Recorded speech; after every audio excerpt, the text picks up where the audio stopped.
Hi, and welcome to Enchantment of Eternity's video on why the critics are wrong about X-Men Apocalypse. This video will be my spoiler review of X-Men Apocalypse, so if you have not seen X-Men Apocalypse, you may not want to watch this video, otherwise some things may be spoiled for you. Instead, you can check out my reaction and thoughts video I made on X-Men Apocalypse immediately after I saw it, which is spoiler free.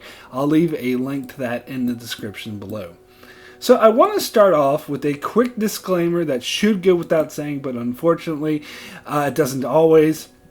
That although in the video I may use absolute language, that everything here is just my opinion, and everything I say should be viewed through that lens. And I realize other people may have different opinions on this, and that's fine, but it would be a little annoying if I said the phrase, "in my opinion," after every single statement I make. However, this is how I feel, so I'm going to attempt to explain and back up my opinions.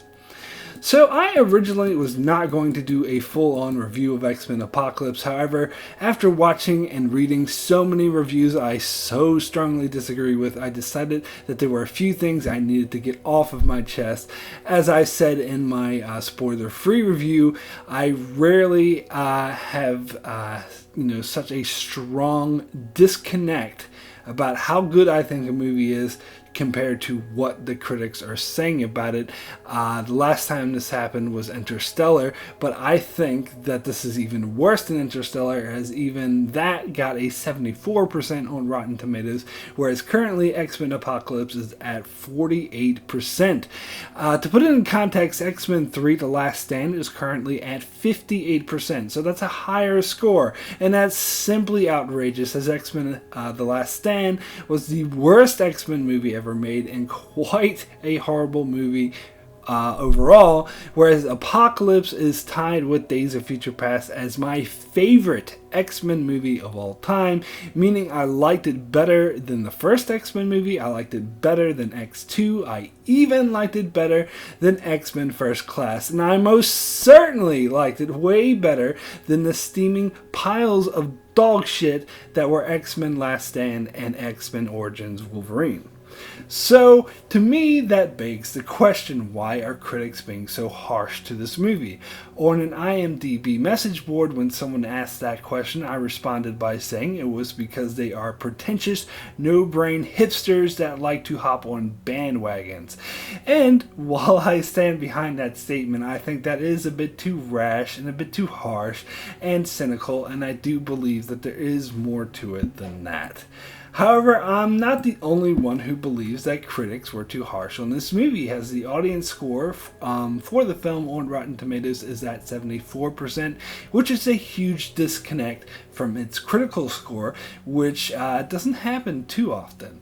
Also, some noted YouTube critics such as Chris Stuckman and Jeremy Johns have also stated that they believe the critics are being far too harsh on it, and that the film is actually much better than they give it credit for. However, I feel I should start by explaining my own personal background with this movie. While it is true, I used to read comics a lot when I was younger, and X-Men was far and away my favorite comic book, so I may be a bit biased in that regard. As I just stated, I preferred it to other X-Men movies, and am willing to admit movies like The Last Stand and Origins were complete garbage. So those of you who may suggest I simply like this movie because of my bias towards the X-Men, well, what I just stated contradicts that. And also those who would suggest I simply expected this movie to be good and thus convinced myself that it was, would also be incorrect, as my expectations for this movie were quite low, especially given the critical response. But even before I heard anything from critics, I wasn't really paying that much attention to this movie and didn't really anticipate seeing it, and was much more excited for Captain America Civil War, as The Winter Soldier is one of my favorite comic book movies of recent times. However, it is possible that because my expectations of this movie were so low, I was able to be more impressed with it, but I still don't think that's the case. Also, I would mention that I'm typically not into comic book movies and for years avoided them, and I'm certainly feeling the comic book movie fatigue, which is a reason many critics give for not liking this film. However, I felt that fatigue far longer and more strongly than many of them have, and I still love this movie. However, I do look at this movie through the same lens as comic book movies. When comparing it to other movies, I tend to compare it to other comic book movies, as comic book movies typically require a higher level of suspension of disbelief than other movies, and certain expectations of high action and a lot of CGI and special effects. So I wouldn't say this is one of my favorite movies of all time. However, it is certainly one of my favorite comic book movies of all time. But the one movie I like to compare X-Men Apocalypse to is Captain America Civil War, the most recent comic book movie to come out prior to Apocalypse, because I see a huge disconnect between the way this movie was received by critics who lauded it as a masterpiece and one of the best comic book movies of all time, where it currently has a critical score of 90% on Rotten Tomatoes, while at the same time trashing X-Men Apocalypse. That's probably what bothers me most about the negative critical response of Apocalypse, because if they were consistent in simply hating all comic book movies, that would be one thing. But in my humble little opinion, many specific critics and critics in general seem to be far more forgiving of the many flaws in Captain America Civil War and far more eager to nitpick and whine about the flaws in Apocalypse. Particularly because I personally believe Civil War was a much more flawed movie than Apocalypse, and even though I know it won't be a popular statement, I will admit that I thought X-Men Apocalypse was an overall better movie than Captain America Civil War. And in the next segment, I will get into specific reasons on why I feel this way. So this segment, I will give a spoiler warning for Captain America Civil War. If you haven't seen it and don't want to be spoiled, I will add an annotation that will skip you past this segment to the rest of the video, so that you don't receive any Civil War spoilers, which will begin now.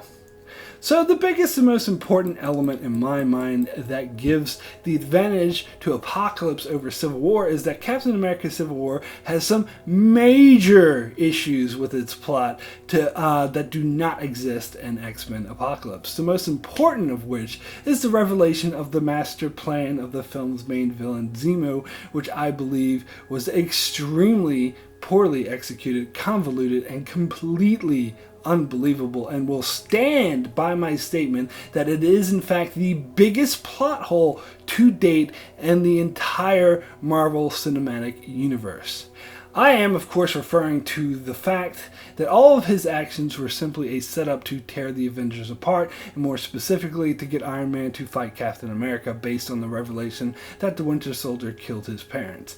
Now, some commenters in other reviewers and other videos have stated that there does exist in the film reasons on how Zemo managed to pull all of this off, and the film does try to explain and make it more acceptable, but I'm sorry, but I do not see these as anything more than lame excuses that do not at all excuse how convoluted and unbelievable this plotline is. They're just far too many variables and things that could go wrong for me to buy that Zemo was able to pull this plan off. And also, simply stating that he was a Secret Service agent also does not change the fact that being able to execute such a complicated, convoluted plan like this would have been way beyond his abilities. Not to mention that the whole convoluted plan was widely unnecessary to begin with and relied on happy coincidences like the Accords just happening to happen at the exact same time he was planning to execute his plan, if his goal was to simply get Iron Man to be mad at the Winter Soldiers killing his parents. Why not simply email the video to him when he knew that they were going to be together? It's just way too much. And I do want to point out, I have a particular distaste for convoluted, unnecessary, complicated plot twists like this in any movie. It isn't just limited to Captain America or comic book movies. It's any movie that does this I tend to hate. The worst offender of this is a movie called Basic with John Travolta and Samuel L. Jackson from 2003 that had a plot twist so convoluted and ridiculous it almost had me laughing in tears. This wasn't quite as bad as that, but it did remind me of it, and I would say it is in the same ballpark. Whereas Apocalypse's plot was fine-tuned, worked well, made sense, did not contain anything close to these gaping plot holes. And since we're on the topic of the villain Zemo, that's the thing that really has me scratching my head when comparing the critical response of Apocalypse to Civil War. The villain of Apocalypse is one of the main complaints critics had about this film, which I'll get more into later on. However, the interesting thing to note is that they complained about Apocalypse while largely ignoring Zemo in Civil War. While many fans agree he was completely unnecessary to that film. In fact, I would argue that the film would have been better had they simply excluded him entirely, as he did nothing but bring the film down by having a convoluted and completely unbelievable storyline, whereas the focus should have been more on the Accords and the internal conflict with the Avengers. So it just completely perplexes me that critics are willing to just skim over that major flaw, but at the same time go on angry tirades about how bad a villain Apocalypse was, when honestly I felt he was infinitely superior to Zemo. The comparison is almost ludicrous. But beyond the villain, I find Apocalypse had other elements which topped Civil War in terms of much stronger plot, doing a better job at servicing an ensemble cast, and in terms of fan service, because both films had scenes that were just put in there for fan service. However, I felt the two fan service scenes in Apocalypse with Wolverine and Quicksilver were much better and more justified than the fan service scenes in Civil War, such as the Spider-Man scenes and the big airport showdown, which to me felt a bit out of place and tacked on, where I felt the Apocalypse fan service scenes fit right in and enhanced rather than hindered the plot. The airport scene in particular, while being really cool to see all the superheroes battle each other, it had no real stakes. I heard someone describe the scene as Nerf football, and I'd agree with that statement, whereas the stakes in Apocalypse were huge and much bigger and had much more impact because you felt them through the film's main characters, who were much more strongly developed.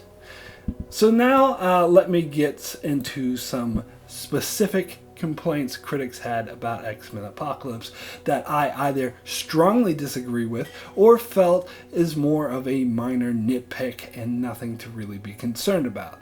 Let's start with the big one critics seem to agree on, and that is the character of Apocalypse that many critics whined about as being a one-note, boring, and unnecessary villain that was pulled off poorly. Was he one note? Yeah, certainly. But was he boring and pulled off poorly? No, certainly not. And he most certainly was not unnecessary. He was extremely necessary. While I agree Apocalypse was kind of a one-note character, I did not at all feel he was unnecessary, and I did find him a really believable and powerful villain. His motivations were simple, but so too was his motivations from the comics, and I feel that is a very effective adaptation of that. And many of the flaws critics found in this villain also existed in the comics. However, I felt this movie handled it extremely well by making the focus be not so much on the character of Apocalypse himself, but rather the effect his actions have on the main characters of the X-Men, and making the focus be more on them. And I thought they pulled this off amazingly well. Plus, Apocalypse himself did not come off as unbelievable at all to me, as I felt the way they explained him made perfect sense, as he ruled the world thousands of years ago, and then he wakes up to find new civilizations that he completely loathes, so he wants to destroy all these civilizations so he can create another one that he rules. It's a bit grandiose, but makes perfect sense, and I think all of his actions fit into this storyline perfectly. In fact, as far as I can remember from the comics, this is far better an explanation to what they had, as I was expecting him to just want to bring on the apocalypse for the sake of being evil, which is always poor storytelling. So I liked that they went beyond that. Yes, he was a one-beat character, but so what? He served the function he was meant to serve, which is to drive the plot forward and create obstacles for our main characters, which is where the true heart of the story lied. So I thought it was an amazing move by the writers of this film that I thought paid off brilliantly. So, since I'm on the subject of villains, I might as well talk about the other common complaint about the characters of Storm, Psylocke, and Angel, who, along with Magneto, served as Apocalypse's four horsemen. As many critics complain about these characters being two-dimensional, and while I don't necessarily disagree with that, I don't take issue with it either, and wouldn't point to it as one of the movie's flaws. I would compare it to Captain Phasma from Star Wars The Force Awakens, which many critics also complained about as being a disappointment, but I also disagreed because I felt that people only felt that way because they had unrealistic expectations due to promotional materials and because the actress that they had to play her. But ultimately, the character fit right into the movie and served the purpose that she was meant to serve. Likewise, I felt that Psylocke and the others served the purpose that they were meant to serve as the main villain's henchmen, which I felt would be a much stronger move than having, say, generic henchmen that nobody cares about. Instead, you get these iconic figures from the comics that beautifully serve the purpose that they are meant to serve. And honestly, I feel if the film spent too much time developing them and their backstory, it would have been way too overbloated, which these same critics already complain that it is. So honestly, this is a case of them contradicting themselves, as the film needed to be more focused on developing the characters like Scott Summers, Jean Grey, and Nightcrawler, which I felt it did a wonderful job at, so I wouldn't change a thing. The other complaint I often heard from critics is that this film was too long or that the pacing was off. It's funny though, they tend to disagree on the specifics, as some say they felt the beginning was too boring and took too long to get going, while others will say that they felt the beginning was great, but it was the second half of the movie that bundled it and was too over the top with these over the top action set pieces that lost the plot of the movie. And I'll make this very easy. They're both wrong. The beginning was not at all boring, nor did it drag. It only, in fact, enhanced the film because you needed to take time to do strong character building in order to make the ending that much more impactful. And I thought it did an amazing job at that, as I was highly invested in characters like Charles Xavier, Mystique, Nightcrawler, Jean Grey, Magneto, and Quicksilver, much more so than I was in any of the previous X-Men film, which is a major reason on why I consider this one the best. And likewise, the second half of the film wasn't a disappointment, nor did it ruin the film, because of the great setup that you had in the first half of the film, where you identified and cared about these characters, and I felt the payoff in the second half was phenomenal and totally justified all of the buildup. Which leads me to the major set piece, and which is another thing that many critics complain about, is that it had an over-the-top action set piece with way too much CGI, not enough story. And the thing is, I tend to agree with this complaint, particularly with comic book movies, and would say it very much holds true for many comic book movies such as The Avengers, Man of Steel, Thor, and many more. they often lose me and get me a bit bored with an overload of CGI and unrealistic action sequences. However, in this case, I actually disagree with them and uncharacteristically liked it. And there are several reasons for this. First and foremost is what I just mentioned about having such strong character stories. Sure, it was over the top action and CGI, but just because of all of the tense characters that I was really invested in and cared about, like Cyclops and Charles Xavier, I was emotionally invested and really bought into it, and felt that the way they resolved Magneto's storyline with him dealing with the tragic loss of his family and coming to the realization that he let his grief blind him to what was really important was an amazing story that was executed so well. But more than that, I felt the action set piece was much more true to the X-Men than any other movie's ending. Part of the issues I had with First Class and Days of Future Past, both movies I ultimately liked, but were held back by their ending set piece that felt a bit cheeseball to me, particularly with Days of Future Past, where Magneto picks up his stadium and carries it through the city. Not only did that feel a bit over the top, but it was ultimately unnecessary and just served to artificially create tension, whereas in Apocalypse, the ending set piece felt like the natural progression in Apocalypse's plan, and the way it was executed was so true to the X-Men legacy. It is known in the comics with having these psychic action pieces with beams shooting out of people's minds, attacking each other. And the scene where Xavier was in Apocalypse's mind, trying to mind fuck him, but then was overwhelmed by Apocalypse, who turned big and it was huge and was smashing him around, but then he was finally defeated by Jean Grey, who unleashed her true powers.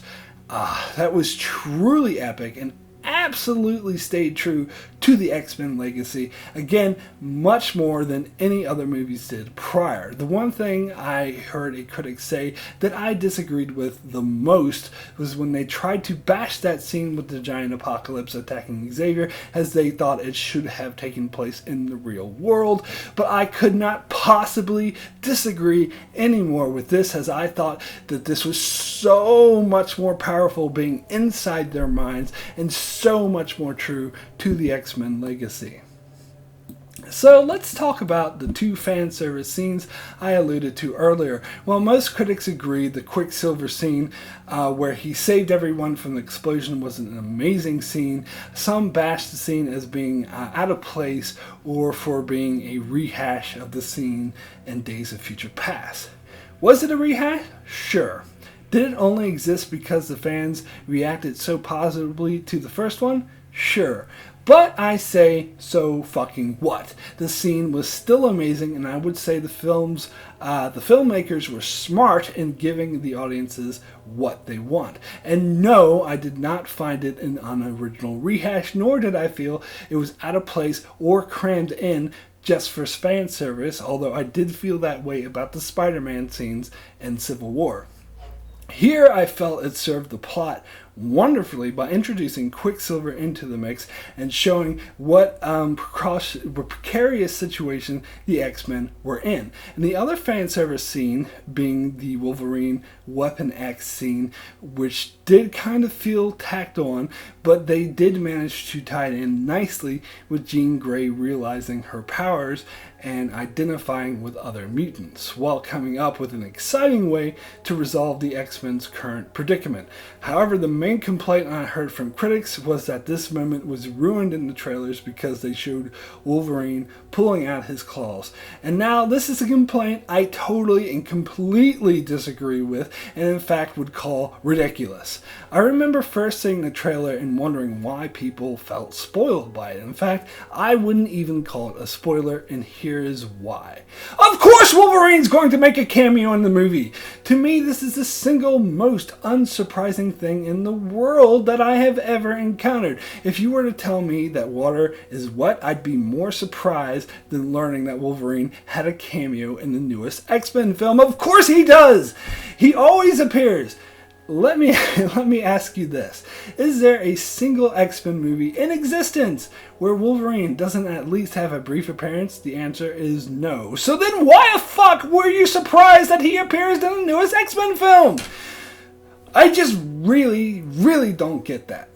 And if you're going to tell me it wasn't the fact that Wolverine was making an appearance that spoiled it, but the fact that they were doing his Weapon X storyline, let me remind you that in the trailer all we saw was a brief shot of his claws, and that hardly gives anything away.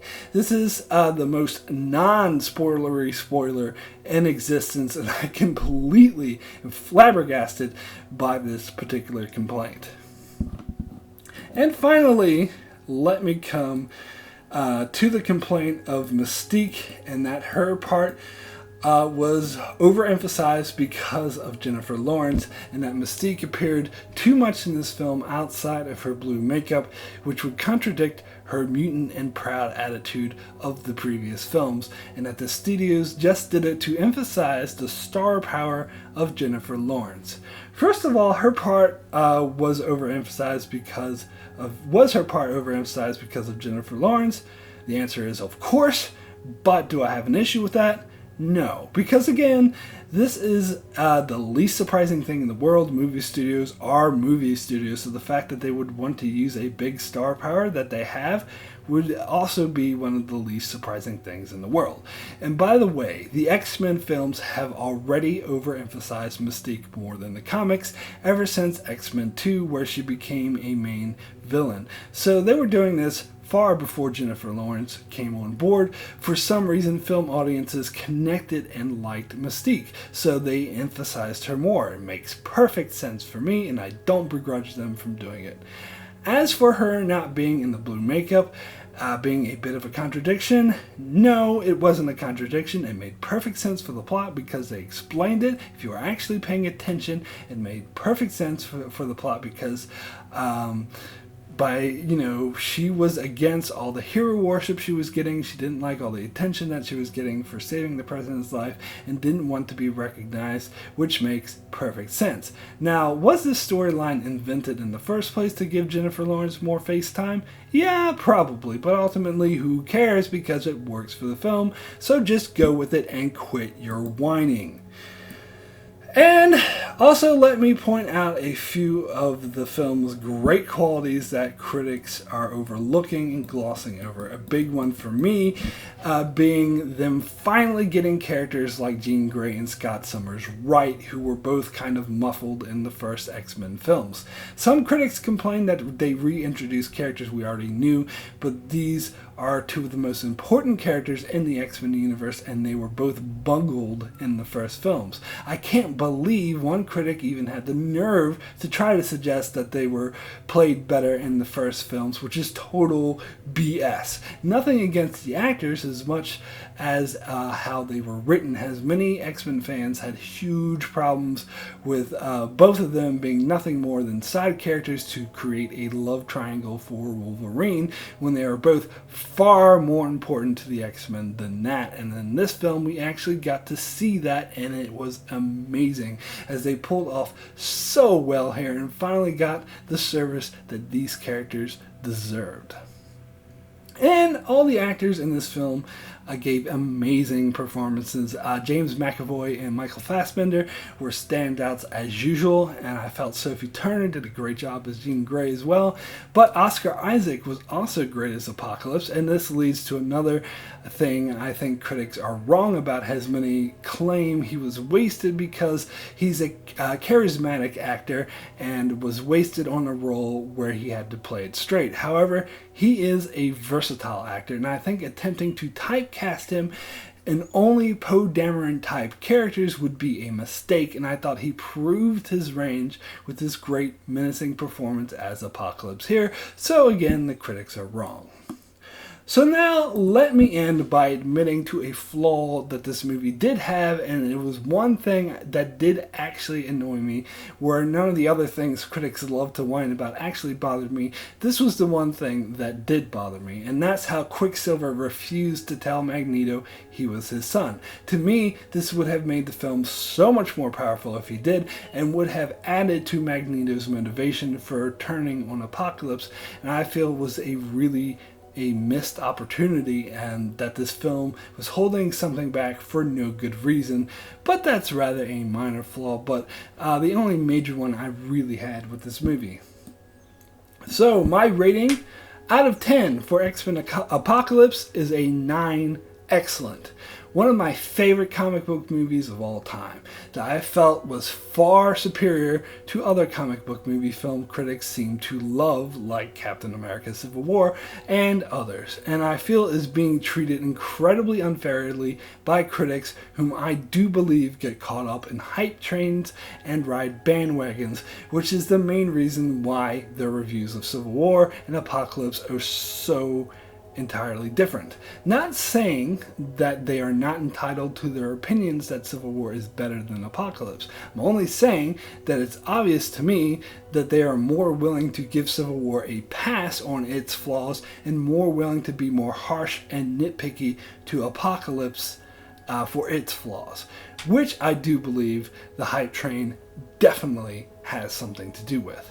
There's a really great video that Doug Walker, the nostalgia critic, did on the function of critics and how they are ultimately just people with their own flaws and susceptibilities, which I'll leave a link to in the description below, and I agree with his conclusions wholeheartedly. Sometimes critics can be a helpful gauge as they help me to avoid horrible movies like After Earth and the Fantastic Four, and they help me identify great movies I wouldn't have seen otherwise, such as Room and Captain America Winter Soldier. But they are not the end-all be-all of knowledge, and sometimes can get things wrong by getting caught up on hype trains and letting that influence their judgment, which I certainly think is the case here with X-Men Apocalypse, because it is a far better movie than they are giving it credit for.